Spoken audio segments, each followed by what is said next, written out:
Welcome to Sleepy Folk Tales. My name is Elias, and tonight I'll be your storyteller, guiding you into another world woven with mystery and wonder.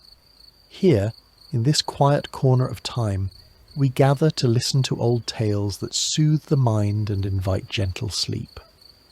If you enjoy these stories, consider joining our growing community by subscribing, liking, and sharing your thoughts in the comments. I always find it fascinating to discover where you're listening from and what time it is for you right now. So settle in, allow the day to drift away, and let the calm of night take over.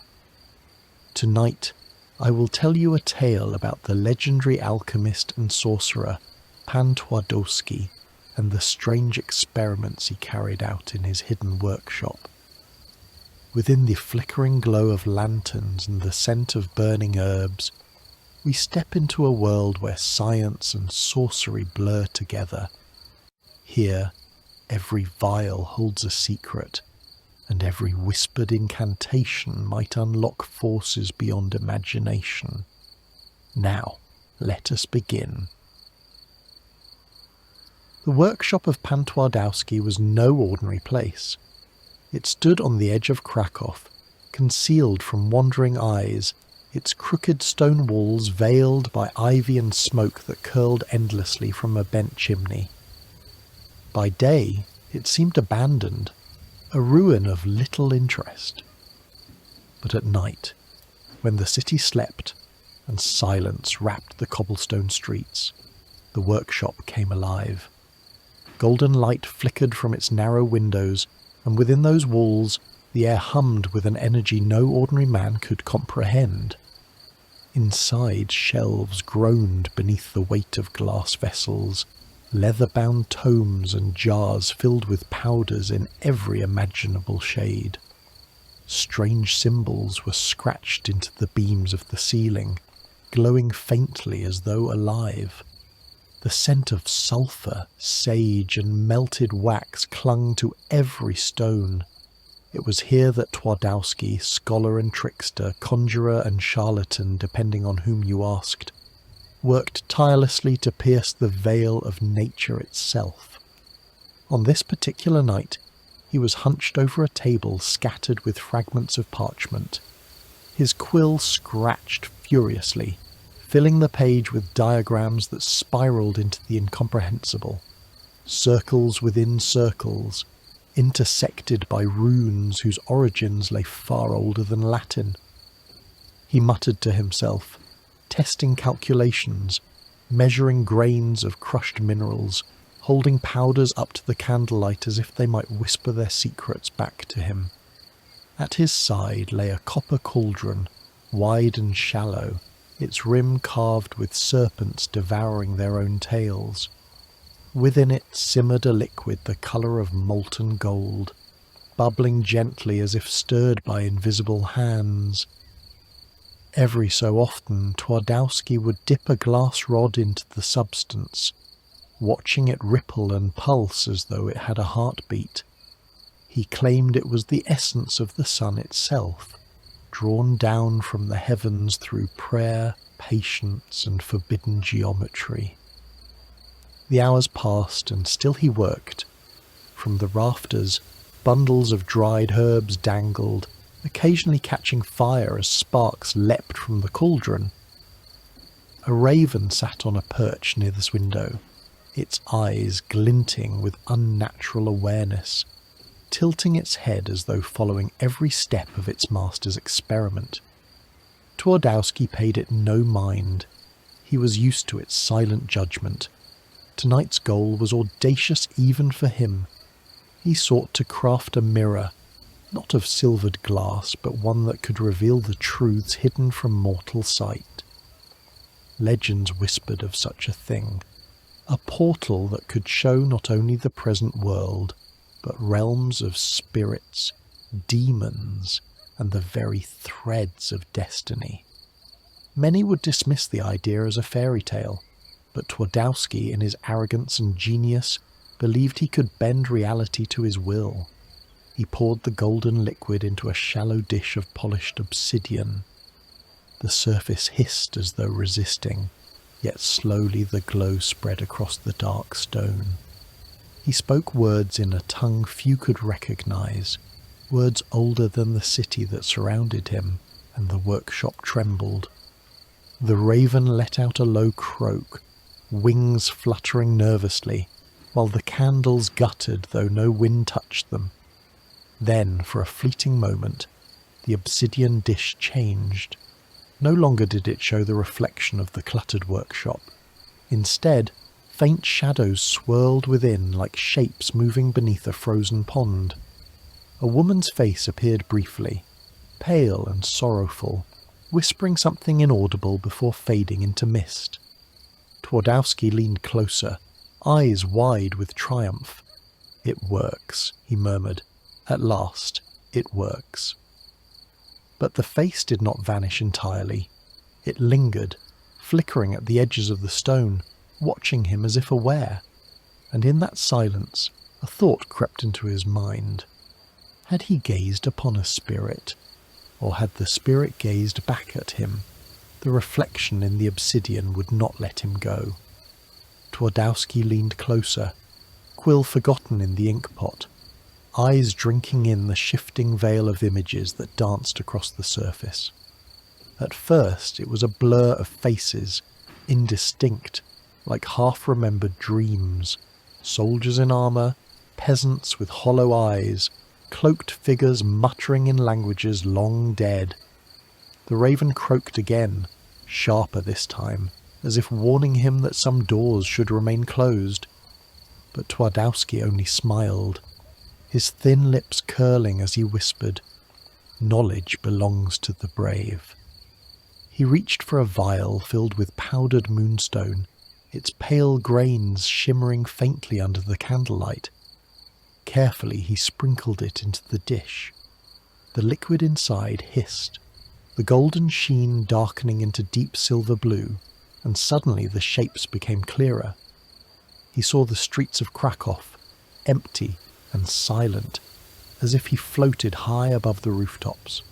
He saw the Vistula River, its waters glimmering beneath the moon. Then the vision shifted further, into places no human had walked. Caverns of crystal, endless forests shrouded in fog, creatures lurking in the shadows with eyes that burned like embers. Twardowski felt a thrill surge through him. His heart pounded not with fear but with exhilaration. He was glimpsing the hidden scaffolding of the world itself, peeling back the curtain that separated mortal men from the infinite unknown. He scribbled notes furiously with one hand while holding the dish steady with the other, filling the parchment with sketches of shapes and symbols that seemed to rise from the mirror itself. But then something changed. The visions grew darker, more erratic. The silver-blue liquid shivered violently, and the image coalesced into the face of a man. His features were gaunt, his skin stretched tight over bone, eyes sunken yet blazing with fury. His lips moved, though no sound emerged at first. Twardowski leaned in again, straining to hear, and then the voice came, deep and resonant, echoing not in the air but inside his very skull. "You dare to summon the dead," it said. "Do you know the price?" Twardowski staggered, nearly dropping the dish. The raven let out a harsh cry and flapped its wings furiously, sending a gust of air across the room that extinguished 2 candles. The alchemist steadied himself, forcing a laugh to mask the tremor in his chest. "I summon nothing," he replied aloud, his voice carrying a theatrical bravado. "I only seek to observe. Knowledge demands no price. It is its own reward." The face in the mirror twisted into something grotesque, the mouth widening into a grin that revealed too many teeth. "All knowledge has a price," the voice repeated, "and the coin is always the same." The surface of the mirror began to ripple violently, as though the liquid inside were boiling. Twardowski clenched his fists, determined not to show weakness. He reached for another vial, this one filled with powdered dragon's blood resin, a deep crimson that shimmered like rubies. He cast it into the dish, and with a hiss and a crack like breaking glass, the image shattered into 1,000 silver sparks. For a long moment, silence held the workshop. The only sound was Twardowski's heavy breathing and the raven's low, uneasy croak. The obsidian lay still once more, reflecting nothing but the cluttered room. The alchemist pressed his hands to the table, his fingers trembling. He whispered, almost to himself, "I am not afraid." And yet, as he turned back to his notes, he found that his handwriting trembled, the letters uneven, as if some part of him was no longer so sure. Still, he would not stop. He had tasted too much, glimpsed too far. Fear could not hold him now. If spirits sought to challenge him, so be it. He would outwit them as he always had. He dipped his quill in ink again, muttering. The experiment continues. Hours melted away, though Twardowski no longer marked the passage of time. The moon hung high above the workshop, its pale light barely slipping through the narrow slits of the windows, joining the glow of flickering candles and the restless fire in the hearth. The alchemist worked with a feverish intensity, as if he feared that if he stopped for even a moment, the visions would dissolve forever into silence. On the central table, a new experiment took form. He had arranged 3 circles of chalk on the wooden floor, each inscribed with strange symbols borrowed from Hebrew, Greek, and pagan runes no priest would dare look upon. Between the circles, he placed objects of peculiar significance. A silver goblet filled with holy water stolen from a church, a black feather plucked from a raven at midnight, and a shard of glass taken from a broken church window. These items, he believed, created a bridge between worlds. Twardowski moved with the grace of someone who had rehearsed these motions 100 times before. He poured the remains of the golden liquid from the cauldron into the silver goblet, then dipped his fingers into the mixture and drew a line across his forehead. The touch burned, not painfully but sharply, as though the boundary between his flesh and the unseen had thinned. The raven shifted uneasily on its perch, ruffling its feathers. Outside the wind howled, though the night had been calm only moments before. It was as if the very air responded to his rituals, bending and reshaping itself around his will. He lit a bundle of herbs, sage, wormwood and mugwort, and let the smoke coil into the circles. The room filled with an acrid, intoxicating haze. "Reveal what is hidden," he whispered, his voice steady. "Open the gate." The chalk lines glowed faintly, and the goblet's surface shimmered as if it contained more than water. Twardowski leaned close, peering into the ripples. At first he saw nothing but his own reflection, his sharp features, his hollow cheeks, his tired but defiant eyes. But then the reflection shifted. Behind his image appeared another, a towering figure cloaked in shadow, its outline shifting as though made of smoke. 2 eyes, burning faintly red, opened in the dark. Twardowski froze. His hand hovered above the goblet, trembling slightly. For a moment he considered stepping back, but his pride refused. He straightened, forced a thin smile, and said, "If you are real, show me your power." "I am Twardowski, sorcerer, scholar, and master of the unseen. I fear no shadow." The figure in the reflection tilted its head, as if amused. The goblet shook violently, spilling liquid onto the chalk circle. The glowing runes flared, bright as fire, and the floorboards groaned beneath his feet. The raven shrieked and flew across the room, knocking over a candle which sputtered and went out. Darkness crept into the edges of the room, thick and oppressive. Twardowski stood his ground. He snatched the candle from the floor, relit it with a glowing coal from the hearth, and raised it high. The flame illuminated the chamber, and in its light he saw something impossible. Faint, translucent hands pressing against the inside of the air, as if the workshop itself had become a barrier between worlds. Fingers stretched and clawed, desperate to break through. The alchemist's pulse quickened, but he forced his breathing steady. "Not tonight," he said firmly, tossing a handful of salt into the circles. The runes flared one last time, then dimmed. The hands vanished. The figure dissolved into smoke, the goblet stilled. Twardowski exhaled sharply, wiping sweat from his brow. His lips curved into a grim smile. "Almost," he muttered. "So close. If only I had more time, more power." He returned to his notes, scribbling furiously, the raven watching with sharp eyes. Outside, the first whispers of dawn began to creep across the horizon, though the workshop remained locked in its own timeless night. For Pan Twardowski, sleep was a distant memory. His dreams lived in the cauldron, the chalk, and the mirror. Dreams too perilous for ordinary men to behold.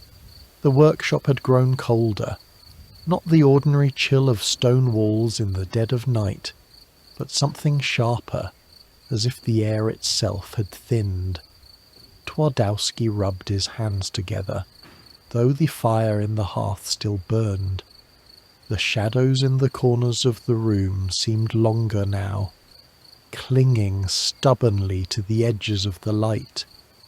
He told himself it was the price of progress, that any doorway to hidden realms would leave behind a draught from the other side. He set aside the goblet and turned to another experiment.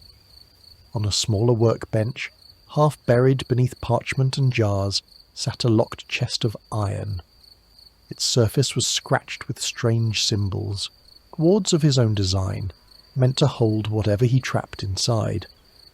With deliberate care he opened it, revealing its contents: shards of bone, fragments of meteorite stone, and a vial of liquid that gleamed faintly green.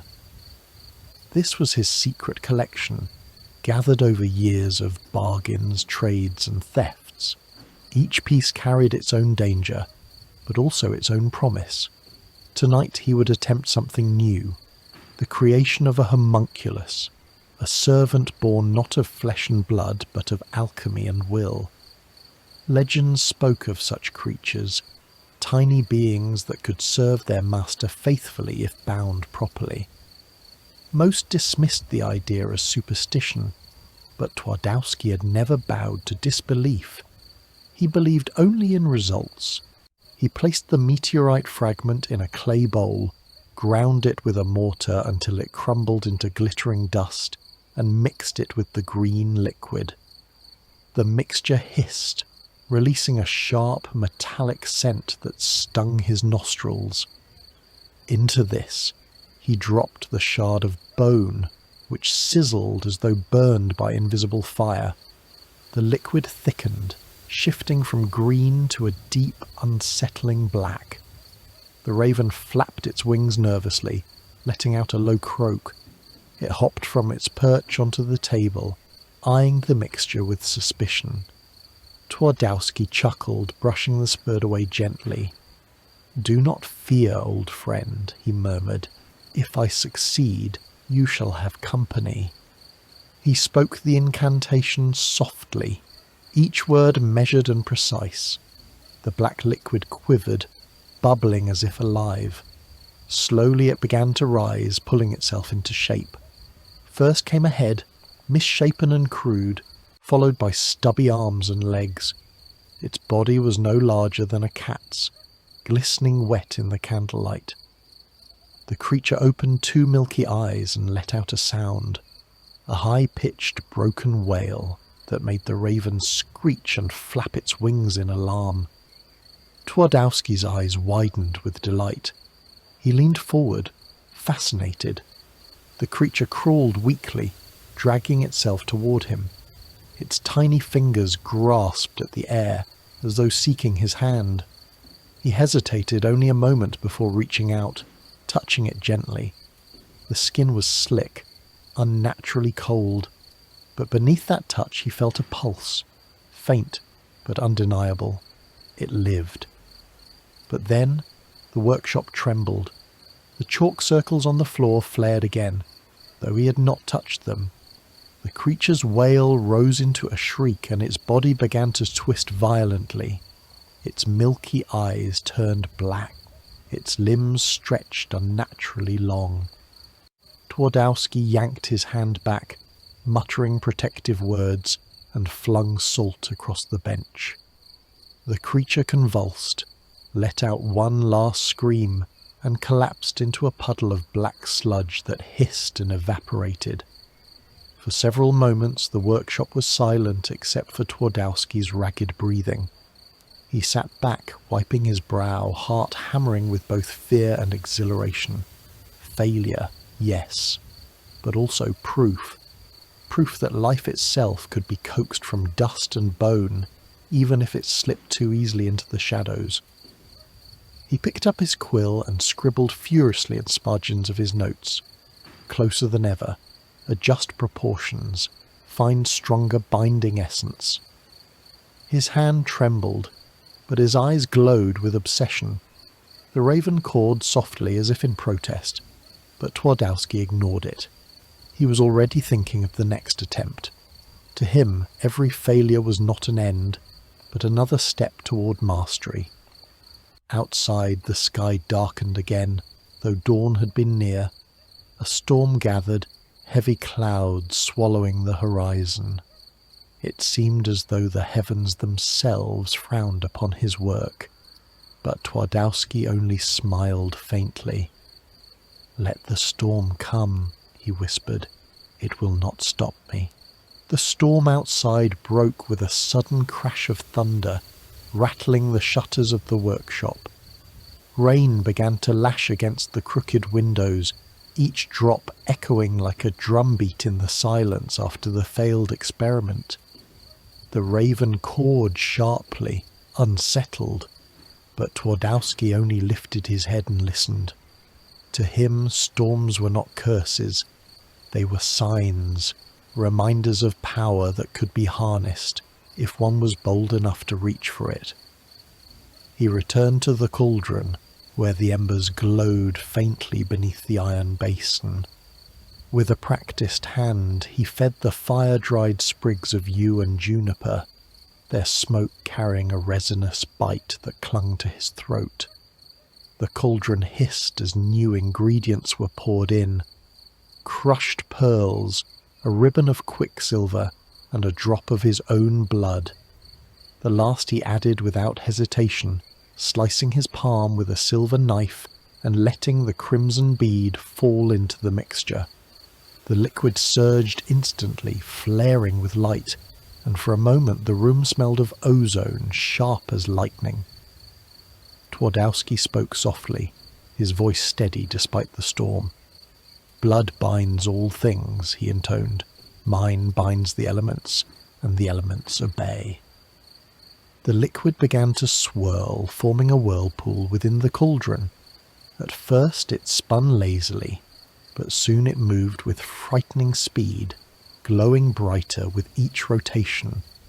The walls of the workshop trembled, and the shelves clattered as jars and vials rattled against one another. The raven flew to the rafters, croaking in alarm, but Twardowski stood rooted, his eyes locked on the shifting vortex of light. From its depths, shapes emerged. Not physical shapes, but visions painted in fire and shadow. He saw the great halls of kings, where crowns glittered and swords gleamed. He saw vast battlefields where men cried out as steel met steel, their blood sinking into the earth. He saw palaces burning, rivers choked with smoke, and cities swallowed by flame. His lips curled into a thin smile. These were not omens of doom to him, but glimpses of destiny's threads, waiting for a hand bold enough to pull them. The storm outside howled louder, as though protesting. Lightning flashed across the sky, illuminating the room in stark white light. And in that instant, Twardowski saw something else in the cauldron. His own face, aged and hollow, eyes empty, mouth twisted in a grimace of despair. The vision lasted only a second before the whirlpool collapsed, leaving only the bubbling mixture behind. His hand trembled, but he forced himself to laugh, shaking his head. "Tricks," he muttered, "reflections." Nothing more. Yet even as he wrote down his observations, the image of his own lifeless face lingered in his mind. The raven swooped down and landed on the edge of the table, staring at him intently.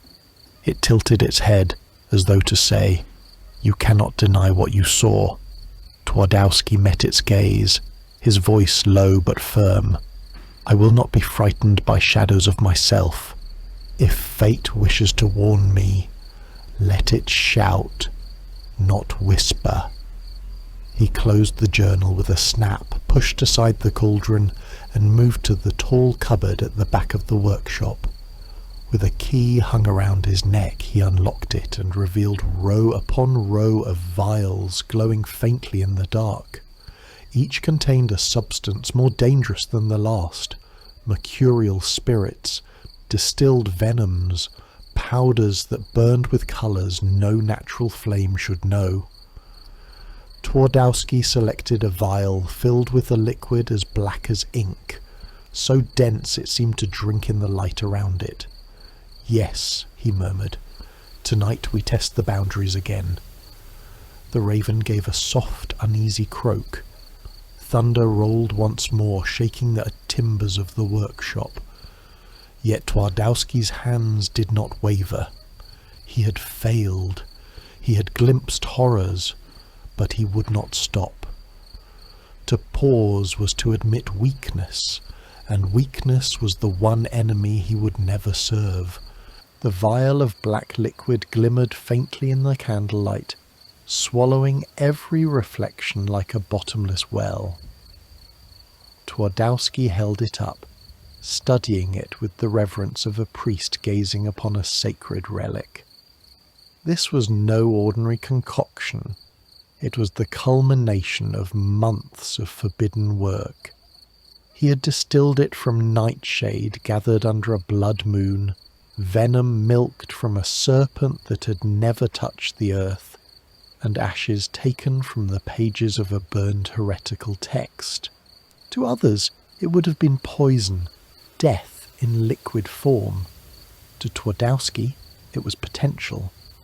He uncorked the vial, and a wave of cold seeped into the workshop, frosting the edge of the nearby window. The raven let out a sharp, uneasy call and retreated to the rafters, feathers bristling. Twardowski ignored the bird. He poured the contents into a wide crystal bowl, etched with symbols of binding and balance. As the liquid touched the surface, it spread unnaturally fast, coating the entire bowl in darkness. Where the blackness met the edges of the crystal, faint runes lit up, glowing red, as though protesting their burden. The alchemist placed both hands upon the rim of the bowl and closed his eyes. He whispered in a voice not entirely his own, words that seemed to crawl across the stones and echo in the air. From shadow to substance, from thought to form, reveal what hides between worlds. His voice was steady, but his chest trembled with the force of the incantation. The black liquid quivered, then rose, stretching upward like smoke made solid. At first it was shapeless, a pillar of darkness twisting and writhing as though searching for a form. Slowly it condensed, gaining the outline of a figure. Tall, thin, its arms too long, its head bowed. Two faint red eyes opened within the void, and the air grew colder still. Twardowski's breath caught in his throat. He had expected a vision, perhaps a flicker of spirit, but this was more. The entity was here, pressing against the boundaries of the workshop. The chalk circles on the floor flared, glowing bright enough to cast shadows on the walls. The raven screeched and flew in frantic circles, but the alchemist raised his voice, determined not to falter. "Who are you?" he demanded, his words like steel. The figure did not answer with a voice. Instead, the shadows rippled outward, and in the black surface of the bowl images appeared.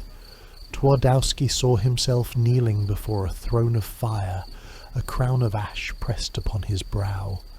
He saw legions of faceless beings bowing, their whispers carrying his name. He saw himself rising beyond kings, beyond priests, a figure feared and worshipped alike. His pulse raced, his mouth went dry, but his eyes gleamed with hunger. The vision changed again. Now he saw his body, lifeless on the workshop floor, his flesh withered, his soul torn away. The raven perched on his chest, cawing mournfully. Around him the shelves had fallen, the cauldron overturned, the chalk circles shattered. All was ruin. The duality of the vision shook him, but still he stood tall. "I choose the first," he declared boldly. "The crown, the throne, the endless power. If death is the price, I will pay it later. Not tonight." The figure in the shadows tilted its head. The red eyes glowed brighter for a moment, and then, as though amused, it slowly dissolved back into the black liquid.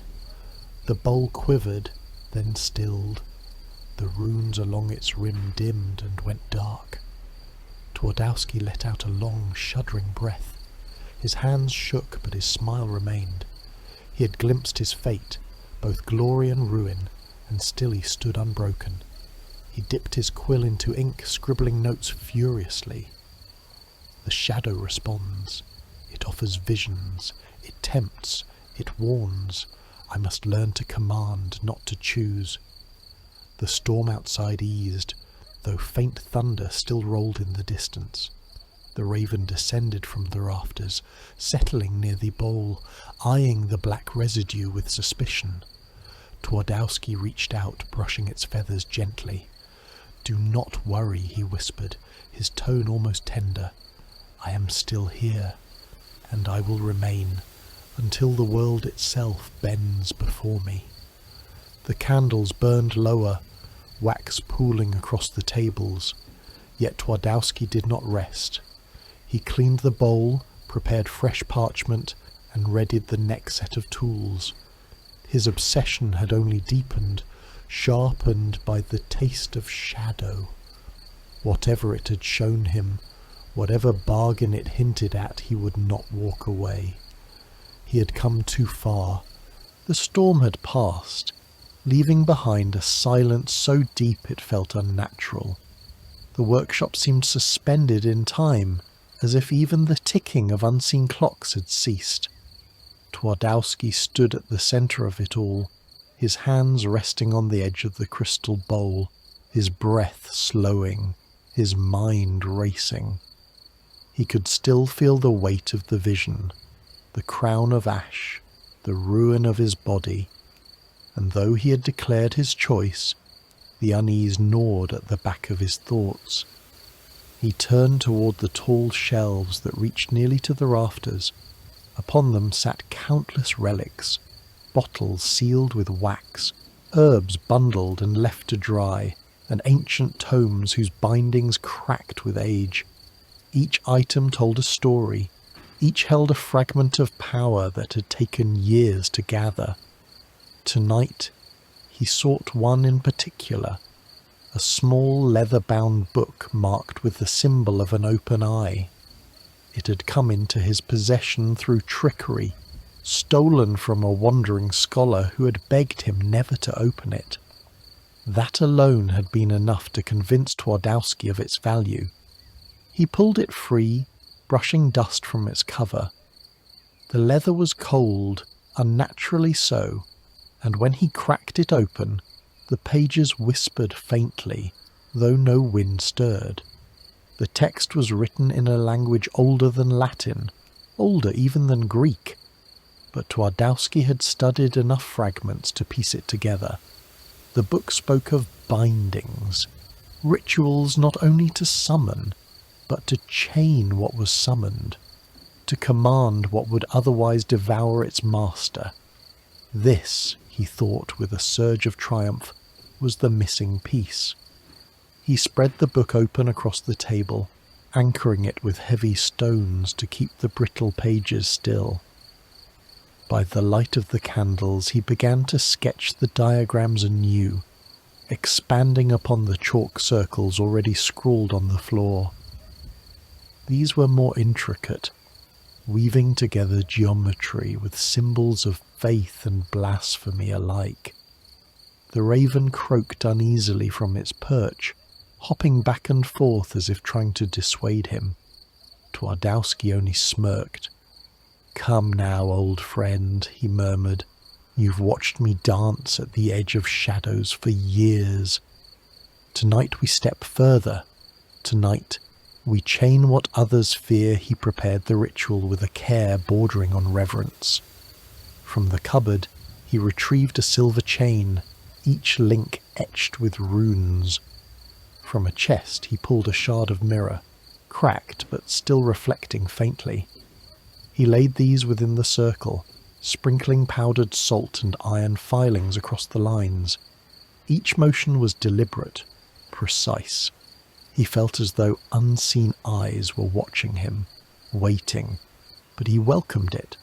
Let them watch. He would show them mastery. When all was ready, he placed the crystal bowl back in the centre of the circle and poured in fresh liquid. This time a mixture of water drawn from the vistula at midnight, oil pressed from wolfsbane, and a single drop of ink from his quill. The black surface rippled, faint light glowing from beneath, and Twardowski began to chant. His words were steady, rolling in cadence, his voice echoing unnaturally against the walls. The air thickened, heavy as smoke. The chalk lines flared once more, and from the bowl rose the same shadowed figure he had seen before. Its eyes, glowing faintly red, regarded him with something like curiosity. This time, however, it did not move freely. The silver chain trembled, the runes along its links glowing faintly, holding the figure within the boundaries of the circle. Twardowski straightened, his expression triumphant. "Do you see?" he declared, as if the raven, the shadows, and the spirits themselves were his audience. "I am not prey. I am master, and you will obey?" The figure tilted its head slowly, its movements unnervingly human. Then it raised one elongated hand and pressed it against the invisible barrier of the circle. Sparks leapt where its fingers touched, and the chain rattled violently. The raven shrieked in alarm, wings beating the air, but the barrier held. For a long moment silence reigned. Then the figure bowed its head, its burning eyes dimming slightly as if conceding. Twardowski's smile widened, though his heart thundered in his chest. He had done it. He had not only summoned, but bound. He wrote the words in his mind, already planning the ink they would fill in his journals. Bound the shadow. The experiment succeeded. Yet even as triumph coursed through him, the faintest whisper lingered in his ear, a voice so soft he almost dismissed it as imagination. Master now, servant later. He ignored it, though a chill ran down his spine. He had no time for doubt. He had broken the rules, and in doing so rewritten them. Tonight Pan Twardowski stood not as seeker, but as conqueror. The shadow writhed within the circle, its form unstable, as though it were woven from smoke and nightmare. Yet the runes of the chain glowed with steady defiance, holding it captive. Twardowski stood tall before it, his hands clasped behind his back like a monarch inspecting a prisoner. For years he had been mocked as a trickster, whispered about as a fraud by priests and scholars alike. But here, within his workshop, the proof of his mastery knelt before him. He paced slowly around the circle, the heels of his boots clicking against the worn wooden floor. "Tell me what you are," he commanded, his voice sharp. "Tell me your name." The figure raised its head, and for a moment the red glow of its eyes seemed to pierce the dim light of the workshop. Its mouth opened, though no lips could be seen, only a jagged crack of darkness. The voice that emerged was not one, but many, layered over one another, like the echoes of 100 throats speaking in unison. "Names are chains," it hissed. "To give one is to yield." "I yield nothing," Twardowski's smile flickered, then hardened again. "Very well. Then you will remain nameless, and nameless things are mine to command." He raised his hand, muttering a binding phrase from the book with the open eye. The runes on the silver chain flared, and the shadow twisted violently, its form contorting into impossible angles as though resisting.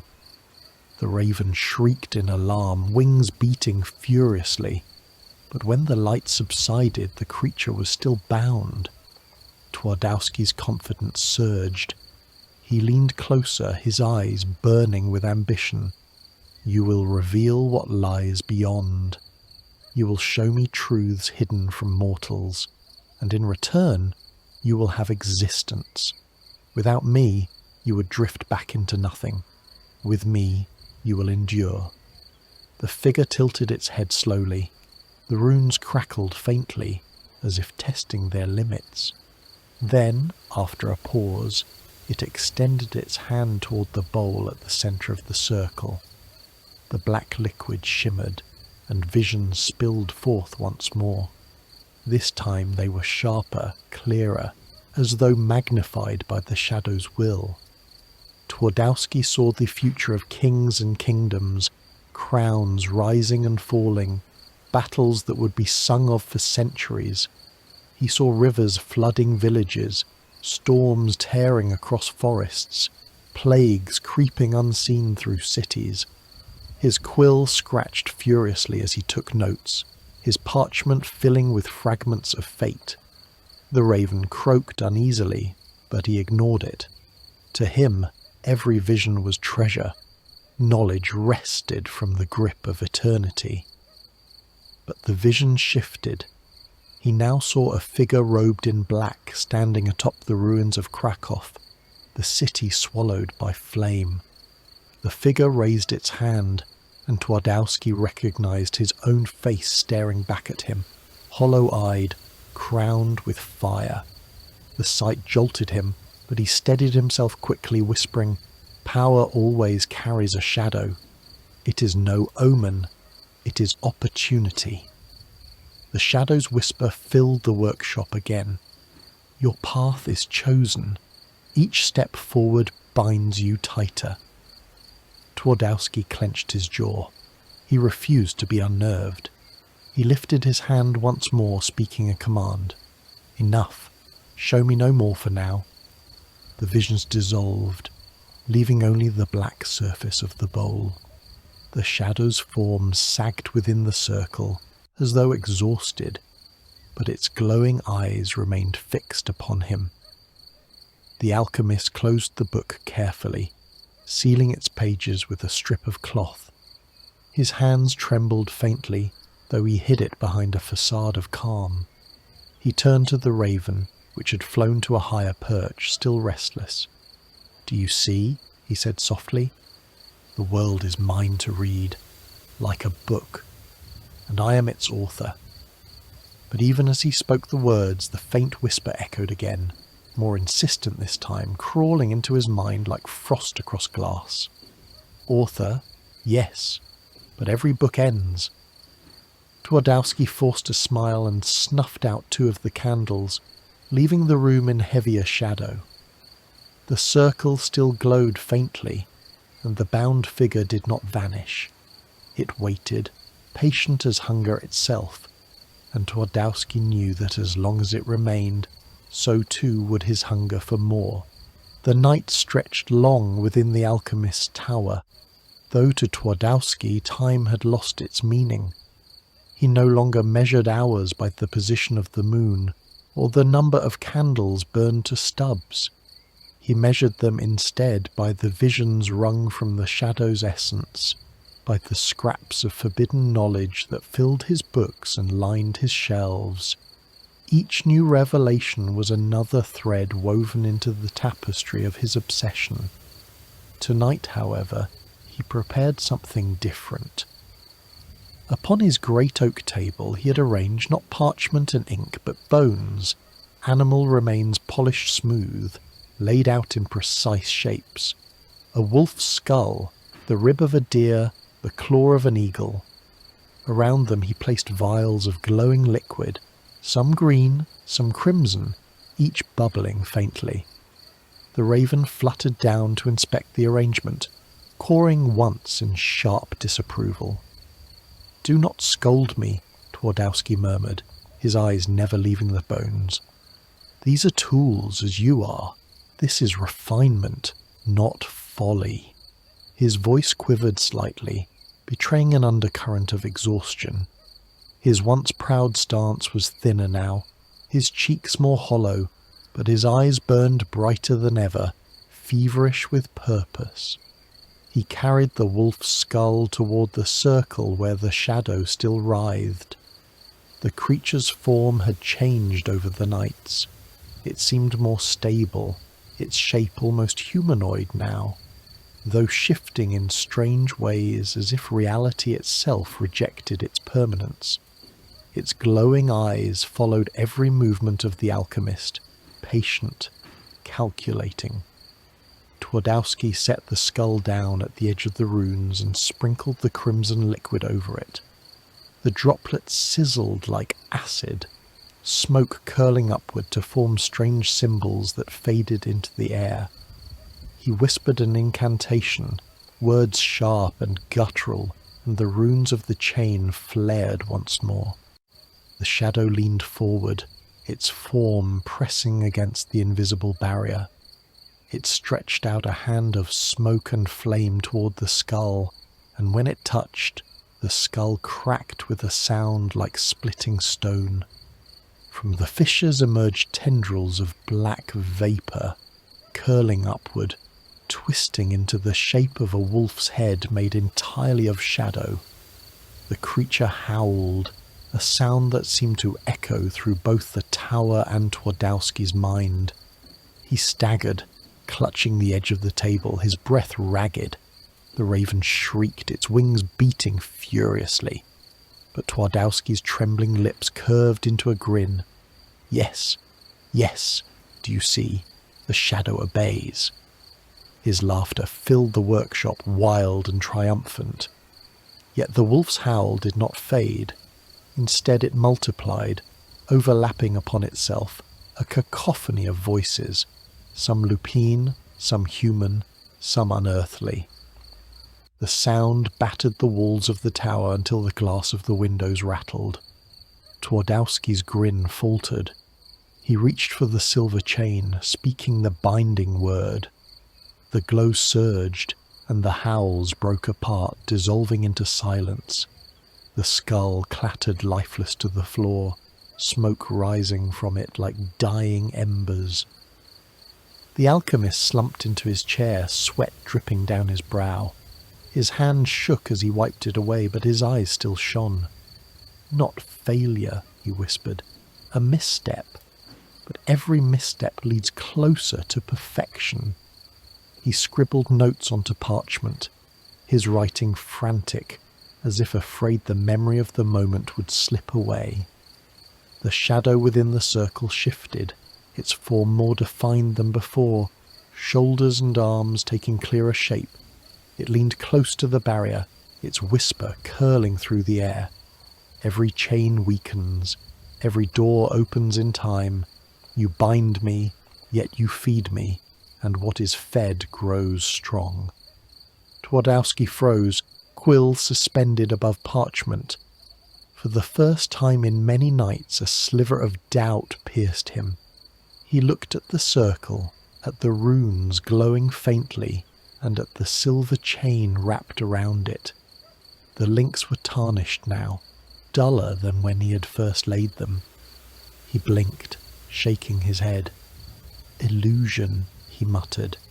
"It is illusion." But when he reached for a candle to bring it closer, he saw it. Tiny cracks etched across one of the links, so faint they could have been mistaken for scratches. The raven cawed sharply, as though to confirm the truth. Twardowski exhaled slowly, his breath trembling. He tightened the chain with a quick gesture, murmuring reinforcement words. The glow brightened, though his heart did not steady.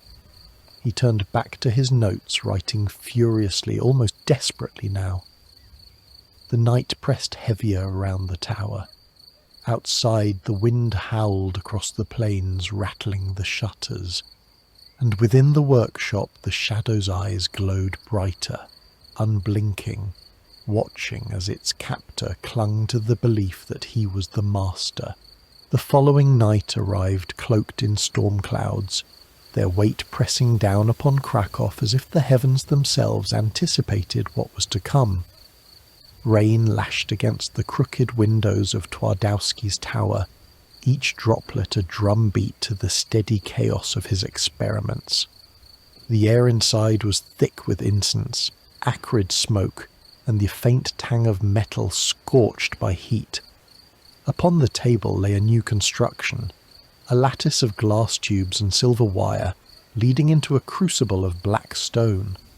Around it, bowls of herbs smouldered, their smoke spiralling in colours that shimmered unnaturally, green, violet, blue, that seemed too deep to belong to this world. Twardowski's hands moved feverishly, his quill scratching one moment, his fingers tightening screws the next. His eyes gleamed, fever bright. Sleep had long abandoned him.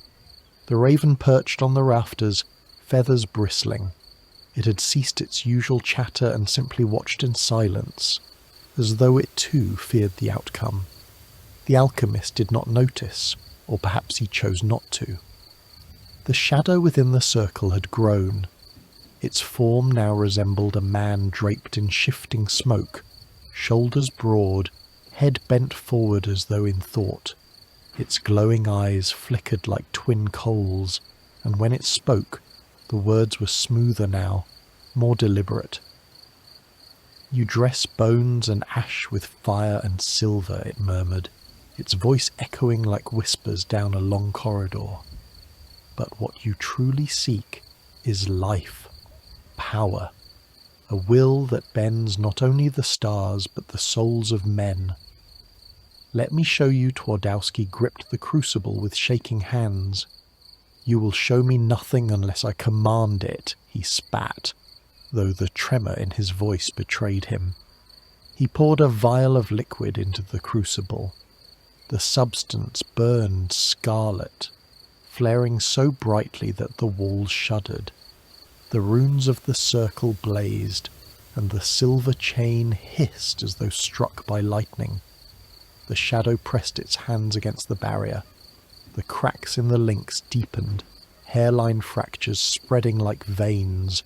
Sparks leapt, small but undeniable. The raven screeched, flapping its wings violently, but Twardowski laughed.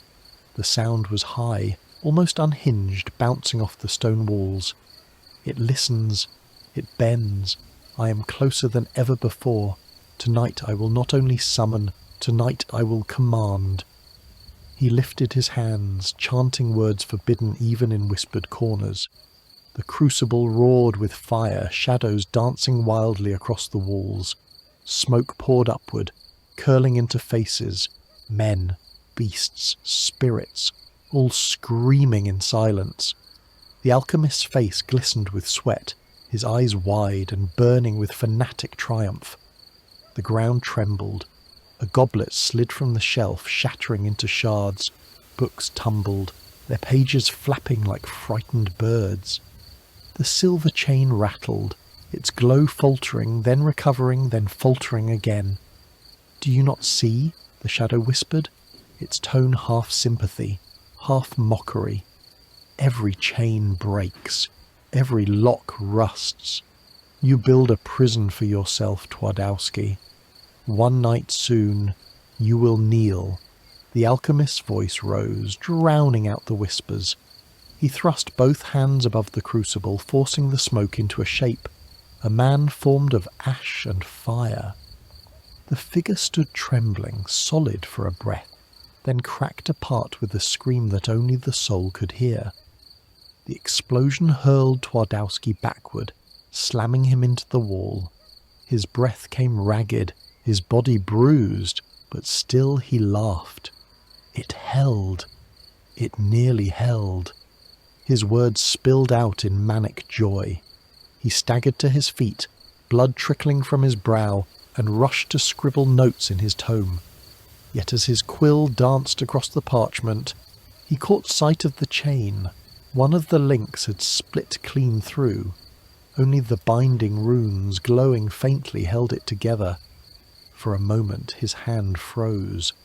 The raven's eyes gleamed as the firelight, accusing, almost pleading. Twardowski forced himself to write faster. "A flaw," he muttered. "Nothing more. A simple flaw to correct." But his heart hammered in his chest, each beat echoing with the truth he refused to admit, that his triumph was no triumph at all, but a slow descent into ruin. Outside, the storm thundered across the city, lightning illuminating the tower's crooked silhouette. Inside, the shadow smiled, its smoke form shifting closer to human. It no longer strained against the barrier. It waited, patient, knowing the prison was weakening on its own. And in the flicker of that stormlit night, it was hard to say whether Twardowski still commanded the darkness, or whether the darkness now commanded him.